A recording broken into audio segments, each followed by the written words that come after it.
Hello everyone, this is Jyoti from Daksh academy Ladwa. So guys, आज की class में हम पढ़ेंगे आईज़ के बारे में, नेत्र के बारे में। जितने भी इम्पोर्टेंट पॉइंट बन सकते हैं, जितने भी एक्स्ट्रा क्वेश्चंस बन सकते हैं और जितने भी प्रीवियस ईयर्स में आए हुए क्वेश्चंस हैं, हम सभी को जो है यहाँ पर कवर करेंगे। ठीक है, तो सबसे पहला क्वेश्चन हमारा आता है कि नेत्र के अध्ययन को या फिर स्टडी ऑफ आईज़, आईज़ से रिलेटेड जितनी बीमारियाँ हैं या जो भी आँखों का डॉक्टर होता है उसके अध्ययन को आप क्या कहते हो? तो आ जाएगा ऑप्थेल्मोलॉजिस्ट। क्या हो जाएगा? ऑप्थेल्मोलॉजिस्ट। काफ़ी अच्छा क्वेश्चन है, ऑप्थेल्मोलॉजिस्ट। तो याद रखना, आईज के अध्ययन को, नेत्र के अध्ययन को किस नाम से जाना जाता है? ऑप्थेल्मोलॉजिस्ट। नेक्स्ट क्वेश्चन आता है, एक सामान्य मनुष्य के लिए सुदृष्टि मतलब न्यूनतम दूरी कितने तक हमें जो है चीज़ों को देखना चाहिए? तो याद रखना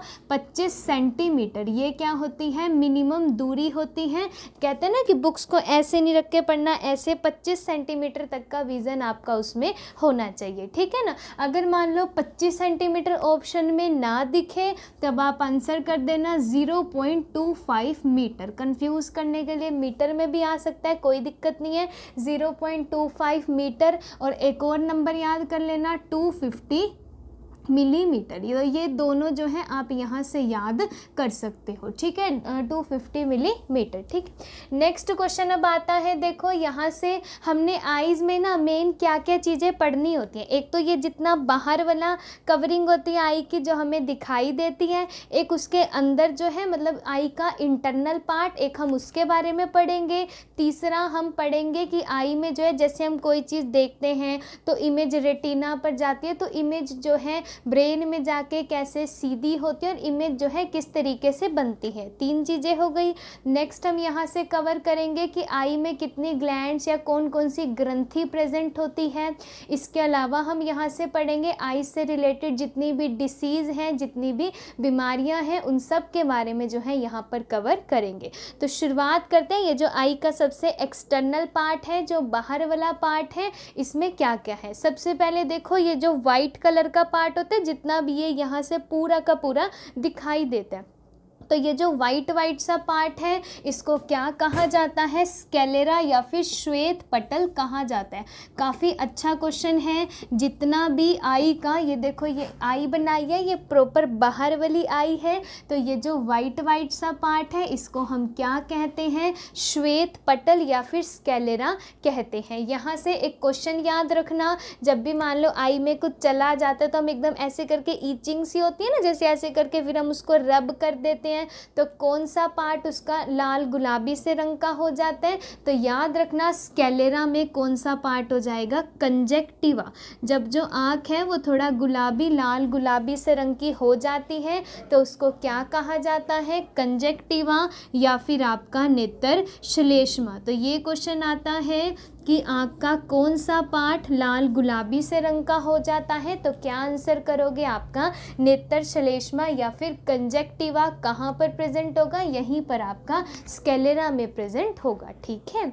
नेक्स्ट क्वेश्चन आता है। अब देखो, हमने वाइट वाइट पार्ट की तो बात कर दी, इसके बाद जो ये बीच में ब्लैक पार्ट होता है, या कईयों का ब्लू होता है, कईयों का ब्राउन होता है, मतलब जो सुंदर सुंदर कलर की जैसे आईज होती है, कईयों का ग्रीन होता है, ग्रीन तो बहुत ही कम होता है ना, तो वो कौन सा होता है? ये वाला जो पार्ट होता है हमारा, ये क्या होता है? आइरिस। इसको क्या बोलते हो? इरिस बोलते हो। हिंदी में बोलूँ तो परितारिका। मतलब कि आई का कलर कैसा होगा? ब्लैक हो सकता है, ब्लू हो सकता है, ब्राउन हो सकता है, और ग्रीन तो बाकी बहुत ही कम होता है। तो याद रखना आपका ब्लैक हो सकता है, ब्राउन हो सकता है, और कौन सा? ब्लू। तो एक तो ये क्वेश्चन आता है कि आँख का रंग कौन निर्धारित करता है? तो आप क्या आंसर करोगे? आइरिस, मतलब कि परितारिका निर्धारित करती है।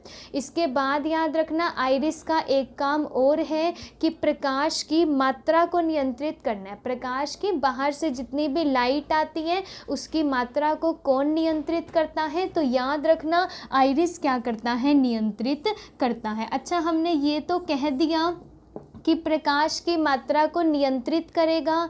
फिर आपको ये भी तो पता होना चाहिए ना कि प्रकाश जो है वो आई में एंटर किस पार्ट से करेगा, है ना। तो याद रखना, ये देखो जो बाहर ये उभरा हुआ सा पार्ट है इसको बोलते हो कॉर्निया। क्या बोलते हैं? कॉर्निया।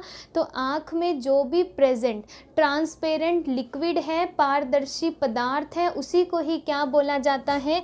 कॉर्निया बोला जाता है। याद रखना, बहुत ही इम्पोर्टेंट है। जो भी आँखों में प्रेजेंट जो भी ट्रांसपेरेंट मटेरियल है, ट्रांसपेरेंट या फिर पारदर्शी पदार्थ है, जिसके थ्रू क्या होता है, आँखों में जो लाइट है वो एंटर करती है। तो याद रखोगे, देखो आँखों में लाइट कहाँ से एंटर करती है? तो कॉर्निया से ही एंटर करती है। कॉर्निया से एक और अच्छा क्वेश्चन याद रखना, नेत्रदान जब भी करते हैं या आई डोनेट करते हैं तो आई का कौन सा पार्ट डोनेट करते हैं? तो आपका आ जाएगा कॉर्निया। मतलब कि आई डोनेशन में क्या आ जाएगा? हमारा कॉर्निया। और कॉर्निया से याद रखना, कॉर्निया में कोई भी रक्त वाहिकाएं या फिर ब्लड वेसल्स वगैरह नहीं होती। कॉर्निया में कोई भी रक्त वाहिकाएं या फिर आपकी ब्लड वेसल्स वगैरह यहाँ पर जो होती हैं नहीं होती, ठीक है। और कॉर्निया से एक चीज़ और, अगर मान लो आँखों में प्रेजेंट कॉर्निया ही क्या अगर सूख जाएगा, अगर आँखों में प्रेजेंट जो भी देखो सबसे पहली लेयर है ना, जो भी ट्रांसपेरेंट है जहाँ से प्रकाश एंटर कर रहा है उसको कॉर्निया बोला, अगर वही सूख जाएगा, आँखों में जो भी प्रेजेंट लिक्विड है जब वो सूख जाएगा तो जो प्रकाश है वो वहाँ पर एंटर नहीं कर पाएगा। अगर कॉर्निया ही सूख जाएगा ना तो प्रकाश एंटर नहीं कर पाएगा और उस बीमारी को क्या बोलोगे? ज़ीरोफ्थैल्मिया। क्या बोलेंगे? ज़ीरोफ्थैल्मिया। ज़ीरोफ्थैल्मिया में होगा क्या? जो भी आँखों में प्रेजेंट कॉर्निया है वो सूख जाएगा। तो जब कॉर्निया ही सूख जाएगा तो जो आपका प्रकाश है वो आँखों में एंटर नहीं कर पाएगा। तो ये बातें आपने कॉर्निया से याद रखनी है। नेक्स्ट आता है, हमने देखो आइरिस की बात कर दी कि प्रकाश की मात्रा को नियंत्रित कौन करता है? आइरिस। मान लो एकदम से ज़्यादा प्रकाश आता है तो ये आइरिस क्या होता है? सिकुड़ जाता है। अगर एकदम से कम प्रकाश आता है, मतलब अंधेरे से में चले जाओ, तो ये आइरिस क्या होता है? फैल जाता है, ठीक है। क्योंकि ये कर क्या रहा है? प्रकाश की मात्रा को नियंत्रित जो है यह कर रहा है, ठीक है ना। और इसमें एक क्वेश्चन और याद रखना कि जो इसकी सिकुड़ने की क्षमता है, ठीक है ना, मान लो एकदम से बहुत ही हम तेज प्रकाश में चले जाते हैं, अब आई तो ऐसे खराब ही हो जाएगी, तो ये क्या होता है? फटाफट से ये क्या हो जाता है? सिकुड़ जाता है, कम हो जाता है। लेकिन जो इसके फैलने की क्षमता है वो कैसी होती है? इसकी कम होती है। आप मान लो बहुत ज़्यादा तेज रोशनी से अंधेरे किसी रूम में आओ तो बहुत टाइम तक हमें दिखाई नहीं देता, आप ऐसे ऐसे करके रब करते हो तब आपको चीज़ें दिखाई देती हैं, ठीक है। इतना समझ में आ जाएगा। नेक्स्ट अगर हम बात करते हैं, देखो अब जो इसमें प्रेजेंट प्यूपिल है, इसमें प्रेजेंट जो पुतली है उससे याद रखना, अब ये क्या काम करेगी? अब प्रकाश को नियंत्रित तो कौन कर रहा था? आइरिस कर रहा था। अब उस प्रकाश को जो लेंस में भेजने का काम करेगी, ठीक है ना, उस प्रकाश को यहाँ पर जो देखो लेंस लगा है, इस लेंस में भेजने का काम कौन करेगी? तो आ जाएगा आपका प्यूपिल। यह पुतली क्या करती है? प्रकाश को लेंस में भेजने का काम करती है। और यह भी अगर एकदम से ज़्यादा प्रकाश आता है तो यह सिकुड़ जाती है, कम प्रकाश आता है तो यह जो होती है वो फैल जाती है, ठीक है। तो ये मैंने आपको कुछ एक बातें बताई हैं जो किसके बारे में थी, जो भी ये आँख का बाहर वाला पार्ट हमें दिखाई देता है। अगर नहीं लिखा इसमें से तो मैं बता देती हूँ। सबसे पहले शुरुआत करोगे कॉर्निया से, जो भी आँखों की सबसे पहली ट्रांसपेरेंट पार्ट है जहाँ से प्रकाश क्या करेगा? एंटर करेगा। दूसरा कॉर्निया में लिख लेना, नेत्रदान में क्या दिया जाता है? कॉर्निया दिया जाता है। तीसरा कॉर्निया से लिखा, कॉर्निया में कोई भी रक्त वाहिकाएं या ब्लड वेसल जो होती हैं वो प्रेजेंट नहीं होती। ठीक है। नेक्स्ट यहाँ से हमने पढ़ा अगर आँखों में प्रेजेंट कॉर्निया सूख जाता है तो क्या होगा वहाँ से ज़ीरोफ्थैल्मिया, ठीक है। कौन सी डिसीज़ होती है? ज़ीरोफ्थैल्मिया डिसीज़ हो जाती है जिससे आँखों में प्रकाश एंटर नहीं कर पाता। दूसरा कॉर्निया के बाद हमने पढ़ा स्केलेरा, जो भी ये वाइट वाइट सा प्रॉपर दिखाई दे रहा है पार्ट, इसको क्या बोलते हो? स्केलेरा, श्वेत पटल। जब भी आई में एंटर करती है, मतलब सॉरी, जब भी आपको ईचिंग होती है, आई को आप रब करते हो तो कौन सा पार्ट लाल गुलाबी हो जाता है? तो बोल दोगे कंजेक्टिवा। इस स्केलेरा के बाद बीच में क्या प्रेजेंट होता है? आइरिस प्रेजेंट होता है, परितारिका, जो क्या करता है? प्रकाश की मात्रा को नियंत्रित करता है। और दूसरा याद रखना, प्रकाश जो आपकी आंखों का कलर है उसको भी कौन निर्धारित करता है? तो यही आइरिस। अब आइरिस के बीच में क्या प्रेजेंट होती है? प्यूपिल, पुतली प्रेजेंट होती है, जो प्रकाश को कहाँ पर भेज देती है? आपके लेंस तक जो है पहुंचा देती है, ठीक है। चलिएगा नेक्स्ट यहाँ से अब हम पढ़ते हैं। अभी तक हमने पढ़ा ये आई का जो भी एक्सटर्नल वाला पार्ट था इसके बारे में पढ़ा। अब हम यहाँ से पढ़ते हैं जो भी ये आई का इंटरनल वाला पार्ट है, आँख के बाहर के, ये तो बाहर वाला, जो इसके अंदर है, जो पीछे है प्रॉपर, उसके बारे में हम जो है अब पढ़ते हैं। तो सबसे पहले इसमें सीखना, देखो यहाँ तक हमने सीख लिया था, कॉर्निया हमने पढ़ लिया, इरिस हमने पढ़ लिया, प्यूपिल पढ़ लिया, जो के बीच में वाइट वाइट सा है ये स्केलेरा, इसके बारे में हमने पढ़ लिया। अब यहाँ पर देखो इसके बाद ना एक लिक्विड सा प्रेजेंट होता है जो क्या करता है? लेंस की रक्षा करता है। यहाँ पर ये लेंस प्रेजेंट है, इससे पहले क्या है? देखो एक लिक्विड सा प्रेजेंट है। हमारी आँखों में दो तरह के लिक्विड प्रेजेंट होते हैं। एक तो होता है आपका एक्वस ह्यूमर, जिसको आप बोलते हो नेत्रोद। इसका मेन काम क्या है? लेंस की रक्षा करना। यह क्या करता है? लेंस की रक्षा करता है। लेंस की यहाँ पर क्या करता है? यह रक्षा करता है। पानी जैसा होता है ये, जो होता है लिक्विड सा होता है।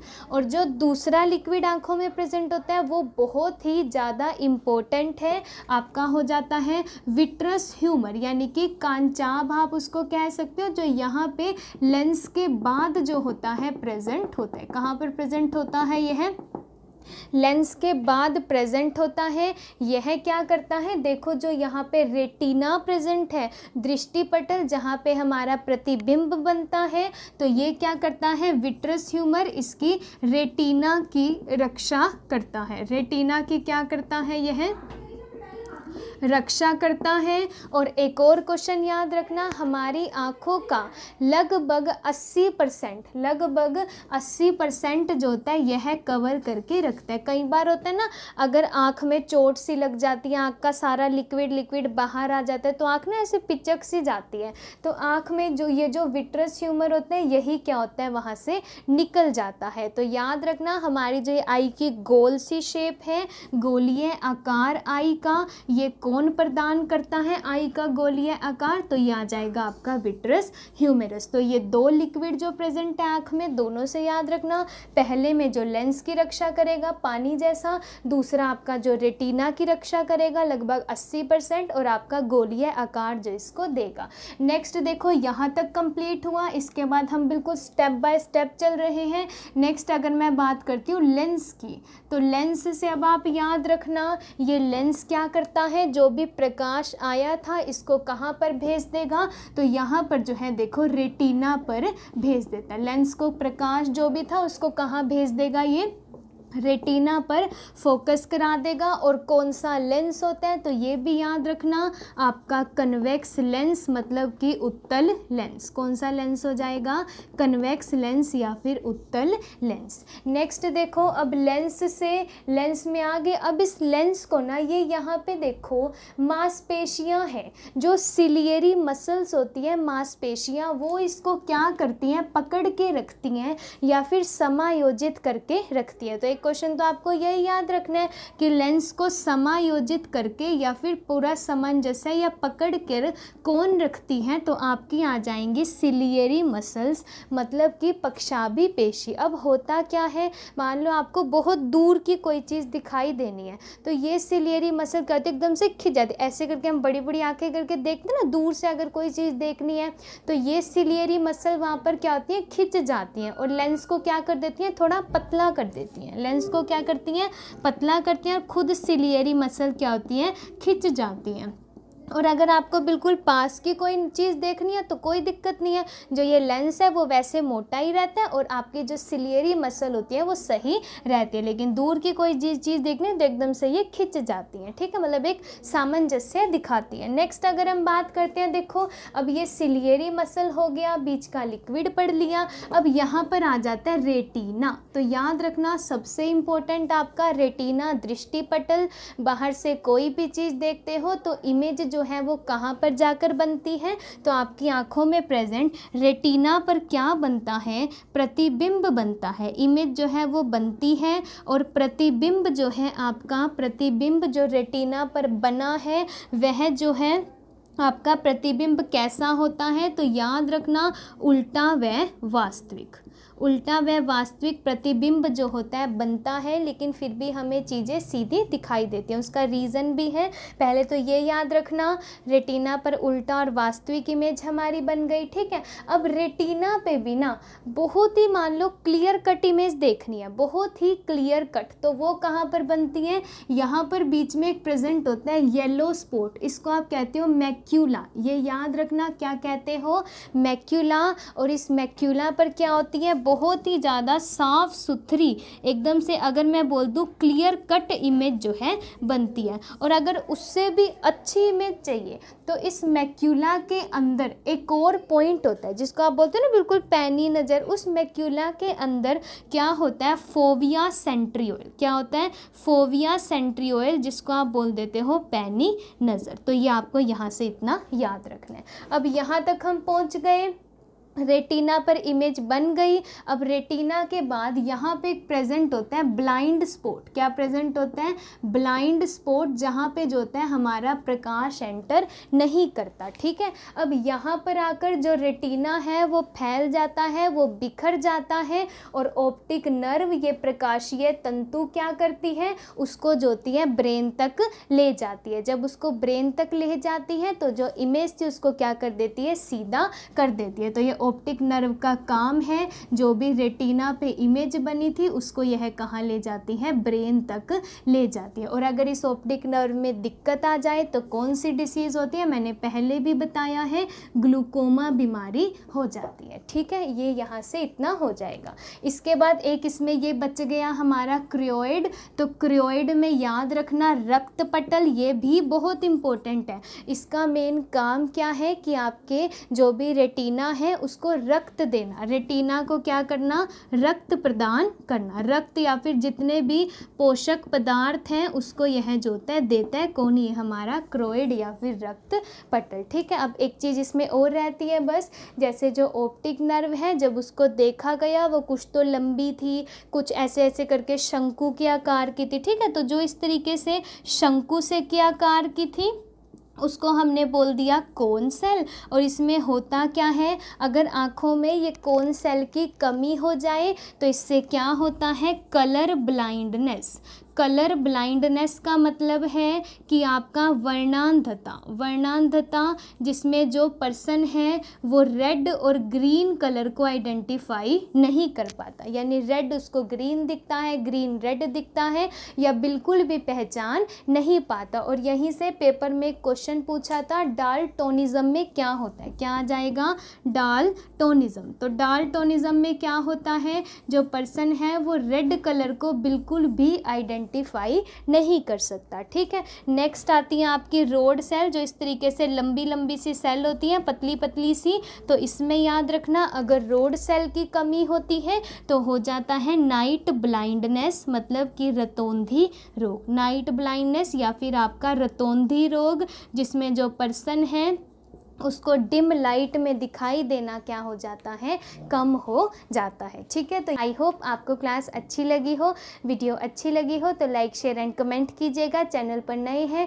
तो सब्सक्राइब करना मत भूलिएगा and press the bell icon, ताकि सभी वीडियोज़ की नोटिफिकेशन टाइम टू टाइम मिलती रहे। Thank you, thanks for the watching.